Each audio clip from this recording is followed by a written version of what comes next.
So you must have seen on the news all these people out there trying to get a loan, but for whatever reason, there's this 5-letter acronym that's standing between them and their dreams.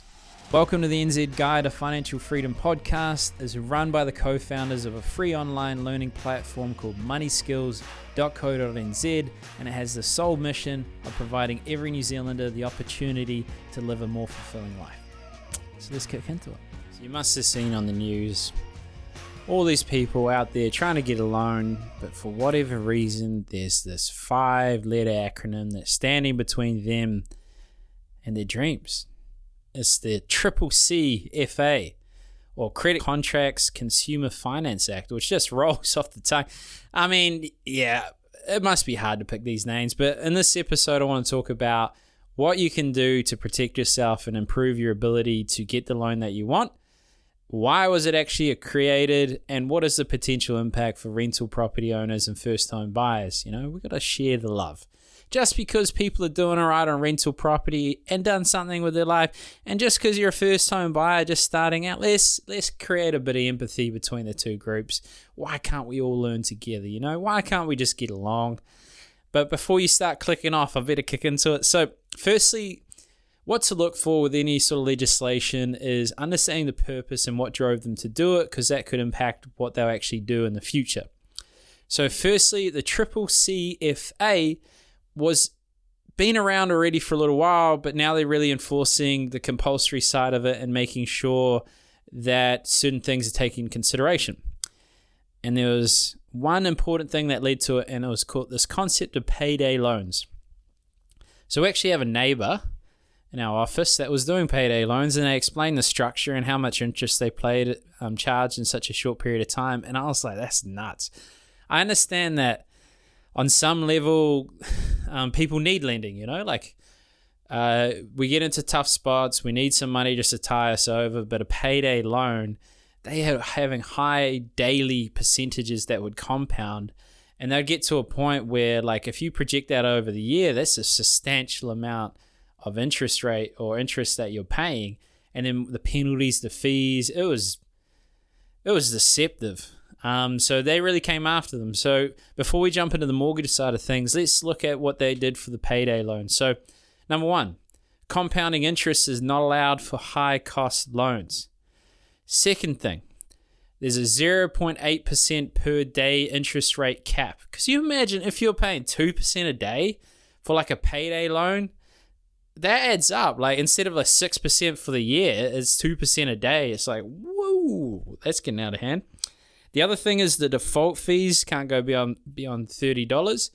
And when you borrow some money, the fees and interest can't be more than 100% of what you borrowed. So if you borrow $100, it can't go beyond $200. So that's not too bad. The payday loan people might be struggling. The overheads have changed. You know, client acquisition might be challenged. There might be a lot of things for that business structure that the government's just gone and gone, no. But I think it is important to not necessarily focus on fees, but make sure there's consequences for certain conduct that might be perceived as unfair, whether it's stealing, whether it's grand theft auto, murder, all these, you know, I'm not comparing them to murderers, but there needs to be some level of consequence or accountability for actions that may be seen as unfair. So that was a cause for that. But the secondary impact is they changed a few other things. So this is where the people with a mortgage, thinking about a mortgage, should really listen to. So the number one thing they're trying to look at is, can you afford the loan now and in the future? And how they measure that is through income and expenses. So that's a basic concept, but it's new in the sense that they actually look at your expenditure over the last 3 to 6 months, usually 3 months, but start preparing now, making sure your budget's all perfect, you're not wasting money on discretionary spending, you know, non-essential spending too much, because they'll look at that and they'll be like, hey, you going to the movies too often, that means you can't pay this. And some weird like subsidiary side of things is like credit cards. So you might be paying the credit card before the interest is incurred, but they actually take into consideration the credit card limit. So if you got like a $10,000 limit, you're not using it, you're paying it back, you've got good habits, but they actually take into consideration usually around about 3%. So they're assuming that you're going to use about 3% in payments. So that's going to stop your ability to get as much loan as you would have hoped. Could explain that better, but you get the gist. Now, so that's the first one. Now and in the future, can you afford it? How are they going to measure that?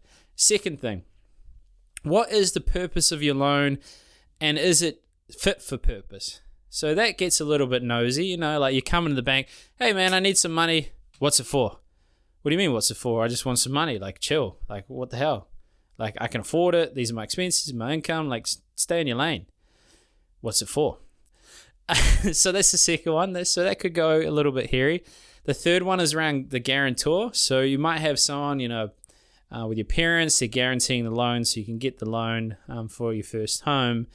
They need to be in a position where they can afford it now in the future. So they're going to assess that criteria. Another thing is the add-ons. So they need to make sure that that's fit for purpose and you can afford it. So you're starting to see the trend. The add-ons would be insurances or warranties that usually accompany it.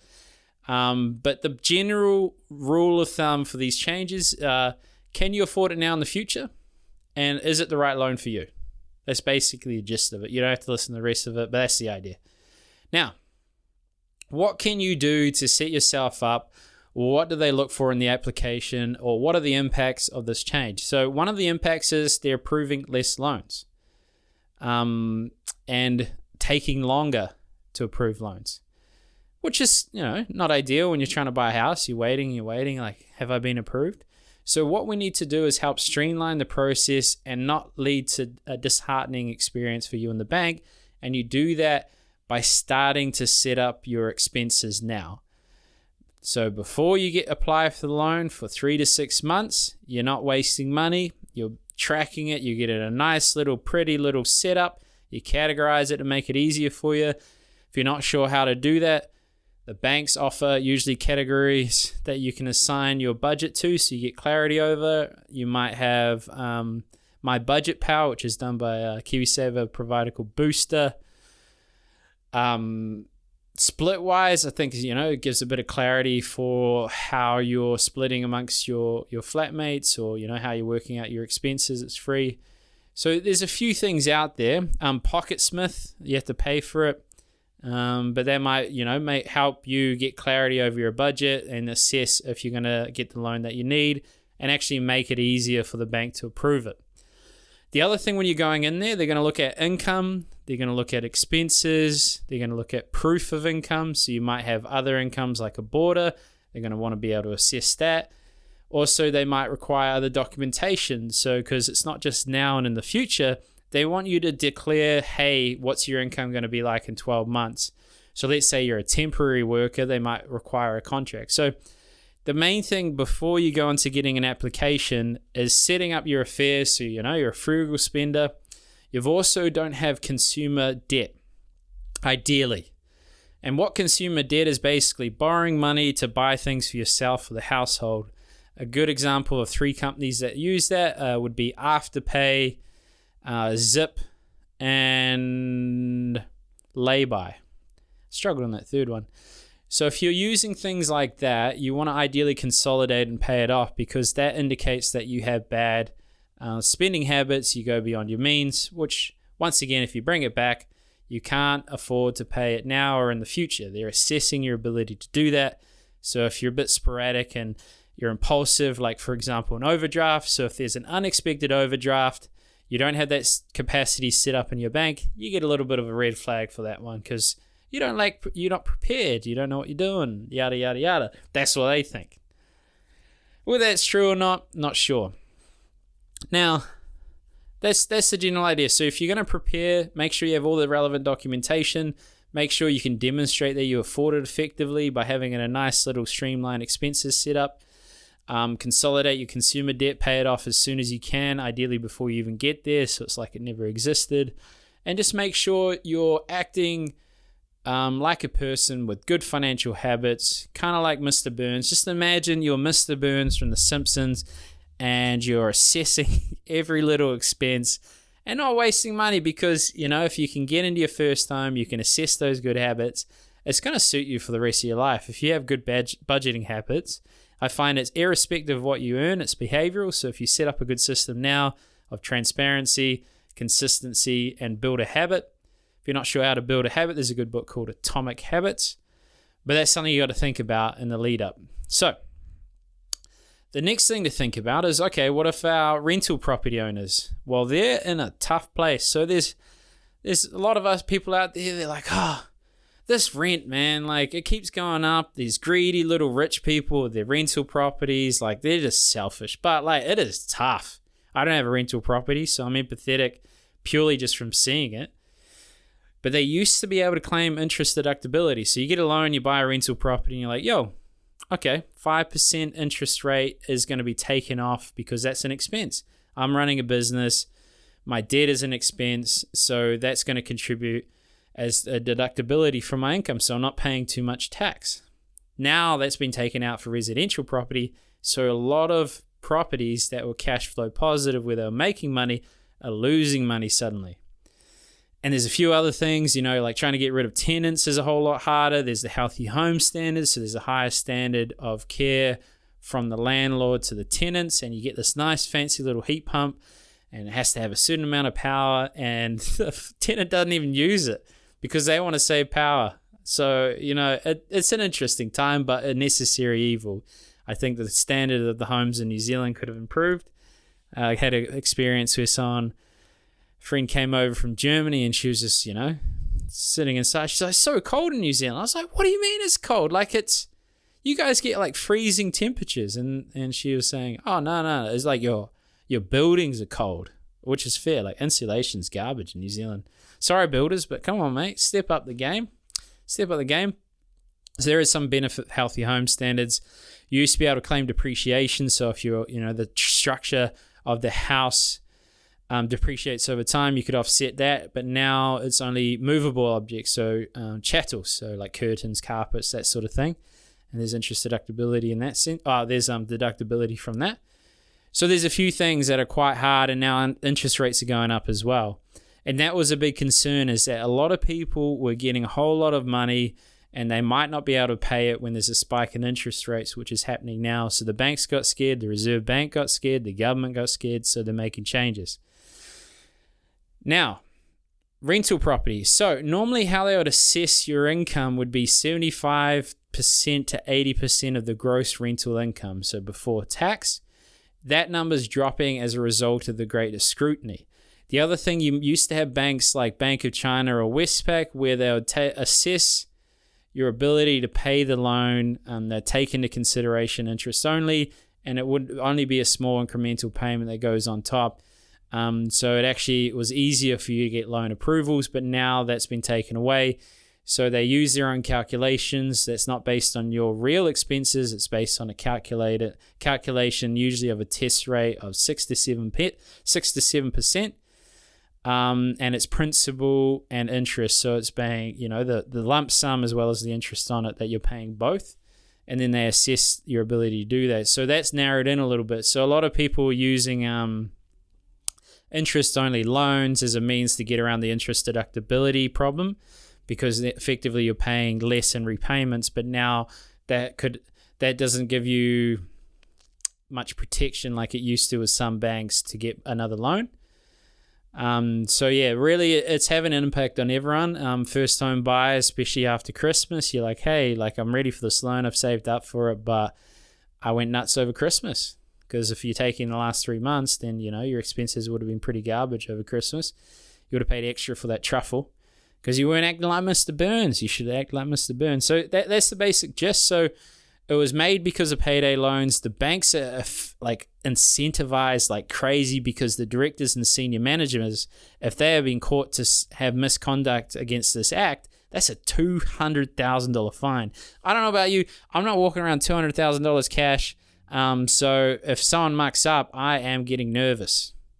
So they don't really want that to happen. So the systems and structures will back it up. So even if you get a good relationship with the person in front of you at the bank, their hands are tied. Like it's going to be tricky. So my recommendation would be to talk to someone that's a specialist in this, or a mortgage broker, get it all tidied up. Look at a budgeting app, whether you get a free one, whether you pay for it, and just create that good habit in life. and just have all the information prepared just to make sure it's streamlined as possible, because that's always a good way. If you can make the job easier for the person trying to approve their loan, they're more likely to prioritize your one, because that's just a natural thing. Like, you're sure you got this list of criteria that you're going to do, but if you got this big ugly pile that looks like it's hard, you put it off. It's human nature, so make it easy for them. Think ahead, talk to someone that's smart and understands it, and don't get your heart broken if you don't get approved.